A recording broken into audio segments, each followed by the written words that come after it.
안녕하세요. 인간과 구원 두 번째 시간 시작하겠습니다. 미리 공지 좀 드리겠는데요. 가능하면 강의를 짧게 한 20분에서 30분씩 끊어서 강의를 계속 진행할 겁니다. 그래서 매주 아마 20분 내지 30분씩 진행된 강의들의 4편, 5편, 많으면 한 6편 정도 쪼개져서 올라갈 거예요. 올라가기 물론 한꺼번에 올라가는데 그게 한 주 강의니까는요. 예, 그렇게 알고 계시고요. 어, 또 출석 때문에 문의하는 학생들이 여럿이 있었는데 저도 이게 처음이어서 좀 착오가 있었던 것 같습니다. 혹시 출석이 안 되면 저한테 지난주와 같이 문자로 연락 주시기 바라겠습니다. 그러면 처리하겠습니다. 예, 이제 본격적으로 강의 시작하겠습니다. 자, 이 책, 이 책을 오늘부터 여러분들 같이 살펴보겠습니다. 아, 인간론. 안토니 후쿠마 교수님이 남기신 개혁주의 인간론이라는 책. 인간론에 대해서 아주 잘 정리된 가장 스탠다드한 책입니다. 이 책은 처음의 시작을 인간론의 중요성에 대한 언급으로부터 시작됩니다. 사람들은 인간에 대해서 관심이 많습니다. 사람들이 하는 이야기를 이렇게 종합을 해보면 결국요, 본인 자신에 대한 이야기뿐만 아니라 사람에 대한 이야기가 거의 대부분이죠. 내지는 사람과 관련된 이야기들입니다. 즉, 인간의 관심은 주로 사람에 대게 있다는 거예요.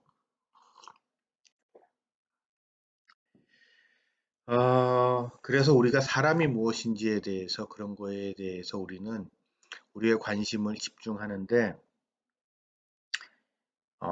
그리스도인으로서 신학을 공부하는 사람으로서 우리의 입장은 조금 달라야 한다는 것이 예, 이 책에서 처음 논의하고 있는 부분입니다. 여러분, 우리 모두 아세연합신학대학교라는 공동체 구성원이죠. 아세연합신학대학교가 지향하고 있는 바 중에 중요한 게 뭘까요? 바로 신본주의죠, 여러분. 신본주의가 간 뭘까요?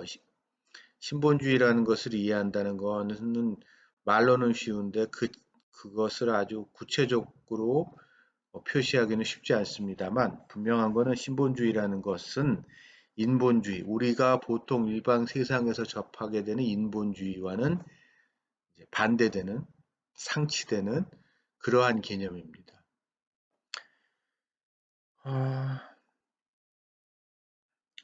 어찌 보면 인간은 근대화 이후에요.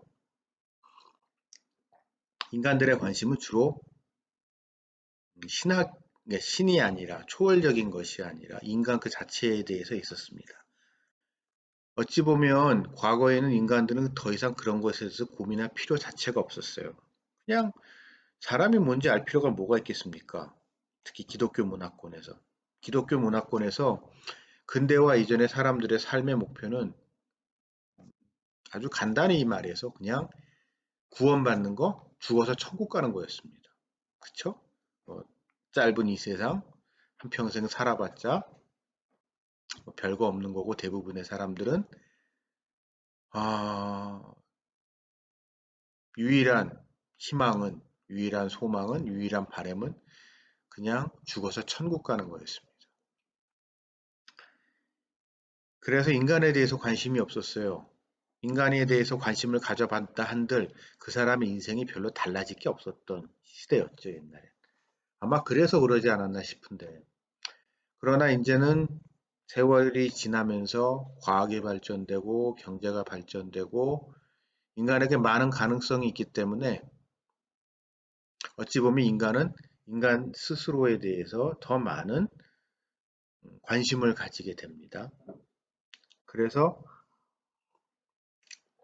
이 문제는 신학에 있어서도 중요한 주제고 세상에 우리가 일상생활에서 접하게 되는 거의 모든 학문에 있어서 가장 중심되는 주제입니다. 그런데 그러면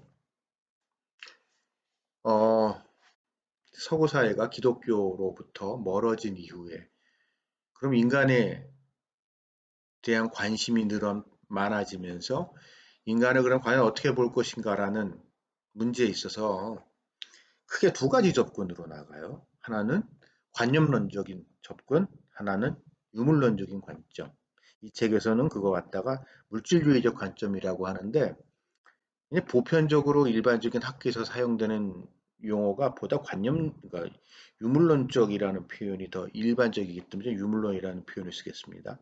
즉 인간의 관념, 인간은 무엇을 생각하는 존재, 라는 것으로 인간을 이해하던가 아니면 인간은 어떠한 물질이다. 인간도 결국 하나의 물질이고 하나의 물질로서 인간을 이해한다는 이 두 가지 큰 틀 속에서 사람을 바라봤습니다. 여러분, 그, 이제 동양의 전통은 여러분과 저 같은 동양의 전통은 보다 관념론적인 인간 이해가 좀 더 익숙합니다. 음, 좀 더 정확히 말하면 인간을 관념론적으로 바라보기도 하고 물질론적으로도 바라보는데 동양 전통에 있어서는 유물론적인 것보다는 관념론적인 것이 훨씬 더 고상하고 훨씬 더 수준이 높은 거로 이해가 되어 왔죠. 그래서 어찌 보면은 동양에서는 인간의 관념을, 그러니까 인간의 생각, 어떻게 생각하는지, 그래서 뭐 전형적으로 우리에게 나타나는 모습이 인간의 지혜를 추구한다던가 아니면 어떤 사상을 추구하는 경향이 동양 사회에 많았습니다. 여러분이나 우리가 속해 있는 동양 문화권에서. 그러나 우리 인간은 부인할 수 없는 것은 우리 인간에 대해서 인간은 기본적으로 물질적인 존재라는 겁니다. 여러분, 여러분은 누구신가요? 우리가 그리스도인으로서 우리가 한 가지 이 강의를 시작하면서 인간에 대한 이해에 있어서 기독교적인 이해를 보여주는, 그러니까 반증해주는 제가 접했던 아주 흥미로운 이해가 몇 년 전에, 꽤 오래됐네요. 한 20년 다 돼가는 것 같은데,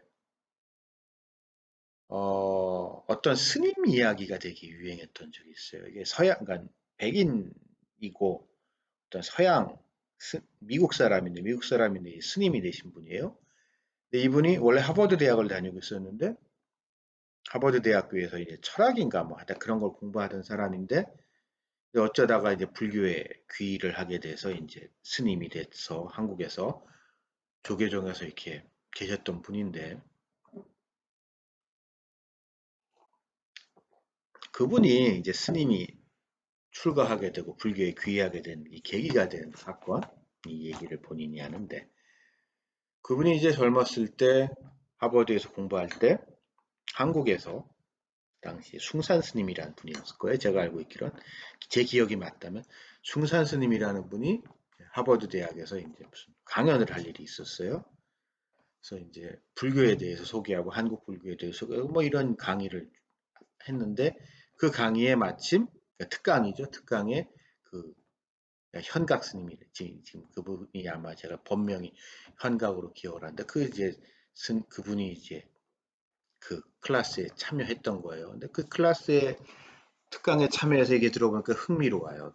재밌는 그 뭐라고 해야 되나, 그러니까 뭔가 이렇게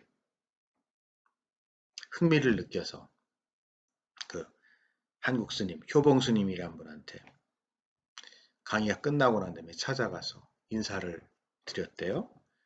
예, 그러면서 이제 안녕하세요 하면서 인사를 드리면서, 예, 저는 누굽니다. 뭐 이름은 영어 이름은 기억이 안 나요. 본인 영어 이름은.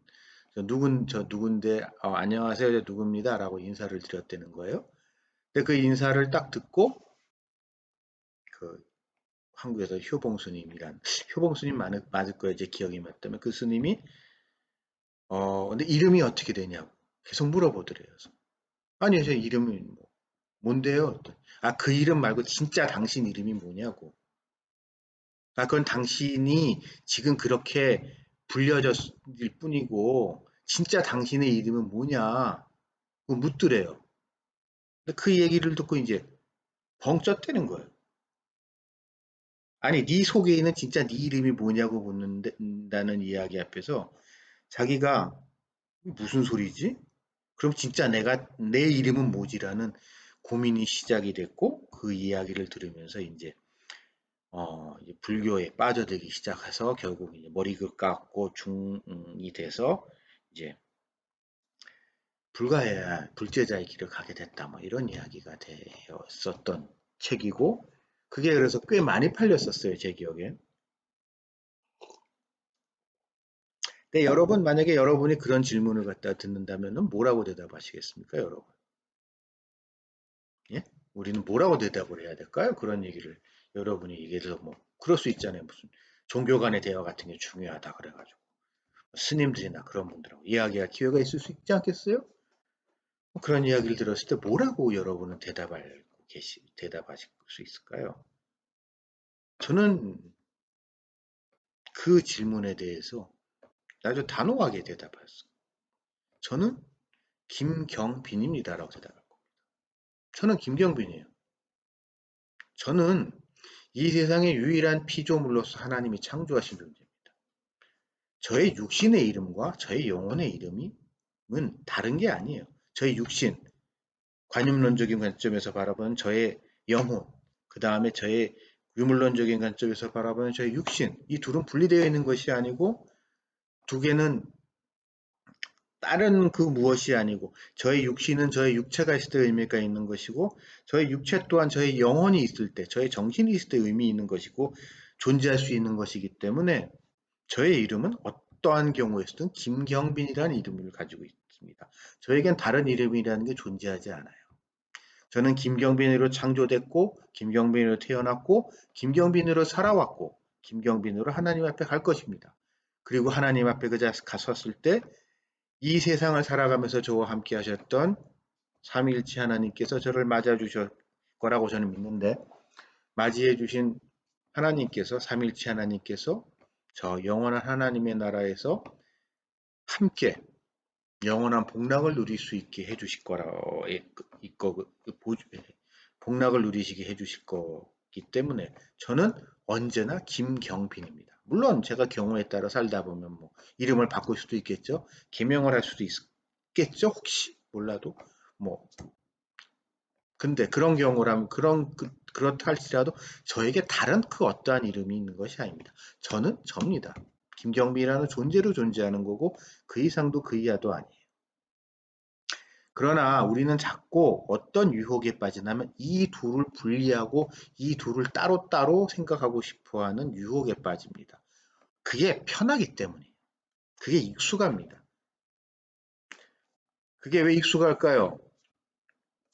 그래야지 제가 도망갈 구멍이 있어요. 이런 거죠. 나는 내 마음은 그러고 싶지 않았는데 나의 육신의 상황이 나를 둘러싸고 있는 삶의 자리가 그렇기 때문에 나를 둘러싸고 있는 삶의 구조 때문에 내 생각과 내 의지와는 상관없이 나는 그 일을 할 수밖에 없었고 그래서 나는 비록 내 육신은 죄를 지었을지 몰라도 내 영혼은 내 마음은 나의 의지는 잘못된 적이 없어 라고 이야기를 하면서 자신의 죄로부터 자신의 문제로부터 책임 회피하려고 하는 경향이 있습니다, 우리는. 그래서 우리는 이 둘을 자꾸 분리하려고 해요. 그것이 오늘날 일명 구조주의적 관점이라는 거로 들어옵니다.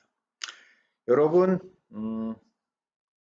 아마 이번 학기 계속 이 부분을 갖다가 다루게 될 텐데요. 저의 기본적인 이 기본적인 그 사고의 틀을 좀 설명을 드리면은 저는 무엇인가를 구조적인 문제로 보는 걸 아주 싫어합니다. 구조적으로 보는 게 편해요. 그리고 구조적으로 설명하는 게 되게 똑똑해 보입니다. 유능해 보입니다. 설명할 수 있는 부분이 많습니다. 그런 얘기 하잖아요. 여러분, 그러니까 뭐 방송이나 책이나 이런 데 좀 이렇게, 그래서 좀 이렇게 똑똑해 보이는 사람들, 뭐, 그러니까 되게 샤프해 보이는 사람들이 이런 얘기 많이 해서, 이거는 구조적인 문제이기 때문에 이 구조적인 문제를 해결해야만 합니다. 어, 그것이 해결되기 전까지는 이 문제는 모든 문제에 대한 해결책은 미봉책일 뿐이고, 우리는 이 구조적인 한계와 모순을 갖다가 극복하기 위해서 노력해야 된다고 이야기들을 하는 사람들이 많이 있어요. 뭐 그런 얘기 듣다 보면 이게 되게 그럴듯하고 멋있고 이제 되게 이제 똑똑해 보이는데, 전 그런 거 되게 싫어합니다. 왜냐하면 무슨 문제를 구조적인 관점에서 바라보기 시작하게 되면은요, 결국 개인의 책임의 자리가 없어집니다. 예, 저는 우리를 둘러싸고 있는 삶의 자리는 구조는 우리를 유혹합니다. 예, 뭐 하여튼 계속 우리한테 뭘 하라고 하던가 하지 말라고 하던가 내가 마음에는 온이론의 육신이 약해서 뭐 그런 게 많아요. 근데 신앙이라는 게 과연 뭐냐고요. 신앙이라는 건 결국 그런 구조적 한계, 나를 둘러싸고 있는 상황의 한계를 극복하는 것, 그것이 바로 신앙입니다. 그래서 우리는 이렇게 상황과 구조와 그런 외적인 것과 나와 그 다음에 나의 생각과 나의 정신과 나의 육체를 자꾸 분리하고 그걸 갖다가 별개로 보고자 하는 이러한 이 시대 풍조 속에서 좀 정신을 바짝 차려야 돼요. 어, 조금 이제 음, 예민한 문제인데요. 요즘 이제 한국 사회를 뒤흔들고 있는 N번방 사건. 뭐 저 그런 거가 있는지도 몰랐어요, 저는. 근데 어느 날 저희 집사람이 자기야 일로 와봐 해가지고 뭘 세상에 이런 놈들이 다 있어요 하면서 자긴 자기는 그런 거 안 봤지 하면서 째려보는데 진짜 안 봤어요. 저 그런 거 있는지도 몰랐던 사람. 그러나 그래서 이제 그 이후에 그 사건에 대해서 이제 좀 유심히 이제 보면서 그 그 주범 누구죠? 이름이 생각이 안 나네. 그 친구가 어저껜가 경찰에 불려가면서 이게 했던 그 이야기, 이 악마 같은 상황에서 벗어나게 해줘서 고맙다고 했나? 뭐 그랬죠? 그 이야기를 들으면서 이제 저는 이제 좀 다른 관점으로 되게 흥미롭다는 생각이 들었습니다. 나쁜 놈이에요. 분명히 나쁜 놈입니다. 인간이 하지는 인간으로서 도저히 양수받을 짓을 해서는 안 될 짓을 한 인간이에요. 그 사람을 조금 더 편들려고 그러는 게 아닙니다. 근데 그 사람 입장에서 우리 한번 입장을 바꿔놓고 생각을 해보자고요. 그 사람도 처음부터 그러지는 않았을 거예요. 아마 제가 잘은 모르겠지만 이제 뭐 그런 커뮤니티가 있었을 거고 그 친구는 어쩌다 보니 그 커뮤니티에 가입을 하게 됐을 거고 어쩌 보면 그 커뮤니티에서 너무 두각을 나타냈을 거고 그 두각을 나타내면서 어쩌다 보니 그 자리까지 가게 된 거라고 스스로는 생각할 겁니다. 아마 중간에 그 일을 그만두고 싶었을 수도 있어요, 그 친구도. 이거 이거, 근데 사람이요, 그런 일에 한번 빠져들게 되면은 못 헤어나옵니다. 거기서 헤어나온다는 거는 본인에게 어마어마한 희생과 결단을 요구하는데, 뭐 잡혔을 때 현금한 뭐 몇 억 있었다면서요? 나 그렇게, 뭐, 얘기 들어보니까 돈도 많이 벌었을 거야. 그 많은 돈을 포기해야 돼. 또 보니까 그 그룹 내에서, 커뮤니티 안에서는 막 자기가 이게 대단한 권력자, 절대 권력자, 뭐 다 누구도 알고 막 내가 어떤 사람인 줄 알면서 그 이제 좀 별볼일 없이 살았던 좀 속된 표현이 찌질이 같았던 놈이 거기서 왕노릇 한번 해보니까 기분 좋았을 거 아니겠어요? 걔가 살아오면서 어디 가서 이렇게 막 큰 소리 쳐봤겠어요. 그런 권력, 그런 지위, 그런 걸 모두 포기한다는 게 쉽지 않았겠죠. 못 포기합니다. 대부분의 사람들은 그거. 그러나 그 사람이 어떻게 보게 되면 이번 일이 터지면서 그 일에서 벗어나게 됐죠. 그래서 아마 경찰에 잡혀가면서 기자들 앞에서 그런 이야기를 하지 않았을까라는 생각을 한번 해봅니다. 제 이 강의를 듣고 계신 여러분들은 아마 대부분 우리 다 신학교에서 신학을 공부한 사람들이기 때문에 그런 일과는 좀 거리가 먼 삶을 살았을 거고, 그래서 인간이 어떻게 저런 일을 할 수 있어? 라고 생각할 수 있겠지만, 사람이 주변에 핑계를 대기 시작하게 되면, 그럴 수밖에 없는 상황이었어 라고 얘기하기 시작하게 되면, 인간은 우리 모두 무슨 짓을 하게 될지 몰라요. 그래서 저는 인간이라는 존재에 대해서, 어, 이 책을 쓰신 후쿠마 교수님도 마찬가지지만, 우리는 그러한 구조와 제도와 육신과 눈에 보이는 것의 한계를 뛰어넘는 그리고 그 한계라는 것은 인간의 생각, 인간의 이성, 우리의 상식, 이 모든 것을 새 한계를 뛰어넘는 그 너머에 있는 그 우리를 창조하신, 그래서 우리가 선하게 이 세상을 살아가면서 하나님의 뜻을 이루어가면서 하나님의 나라를 건설해가는 그러한 천국 시민으로서 그러니까 살아가야 하는 우리 그리스도인들이잖아요, 우리 모두. 그것이 무엇인지에 대해서 우리 좀 여러분 이 강의를 시작하면서 사람에 대해서 우리 생각하는 시간을 가져보시길 바랍니다. 우리가 그러한 상식을 어떻게 보면 이 세상의 상식이죠. 그에서 벗어나지 못한다면 우리는 우리의 죄에 있어서 너무너무 너그러워집니다. 그렇기 때문에 우리는 이 모든 것을 종합적이고 유기적으로 그 다음에 통합적으로 바라보면서 인간에 대해서요. 인간과 우리 같은 사람, 인간, 그리고 우리의 행동, 우리가 살아가는 이 사회 그 전체를 유기적이고 통합적인 관점으로 바라보면서 하나님이 우리에게 뭐라고 말씀하시고 우리가 무엇을 하시기를 바라는지를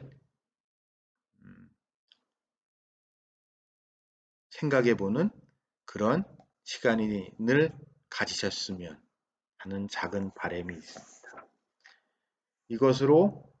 이게 이제 첫 번째 장에서 다루고 있는 인간의 중요성에 대한 이야기입니다. 인간론의 중요성에 대한 이야기입니다. 이것으로써 두 번째 날 첫 번째 강의는 여기까지고요. 24, 5분 정도 됐네요. 잠시 쉬었다가 두 번째 시간 이야기 나누겠습니다.